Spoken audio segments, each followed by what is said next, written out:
सकते हैं। सबसे पहले जब तुम नाव पे चढ़ो तो देखो कि उस नाव में पंजीकरण संख्या अंकित है कि नहीं। जिस नाव में पंजीकरण संख्या अंकित हो और लगान क्षमता, सफेद रंग का एक पट्टी होता है जिसे लगान क्षमता कहते हैं, वो है कि नहीं। अगर वो दोनों है तो ही उसी नाव पर चलो। और जब नाव चलने वाला है तो देखो कि तुम्हारा लगान क्षमता यानी सफेद पट्टी जो है वो डूबा हुआ तो नहीं है। अगर डूबा हुआ है तो उस नाव से हमको तुरंत उतर जाना है। और टूटी फूटी जर्जर नाव पर कभी हमें यात्रा नहीं करना है।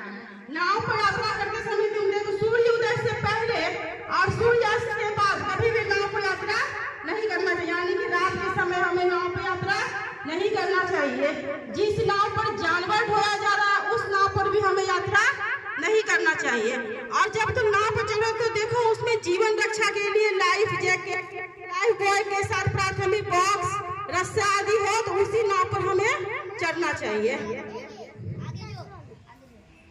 और नाव पर चढ़ते उतरते समय कभी भी बाजी नहीं करना चाहिए।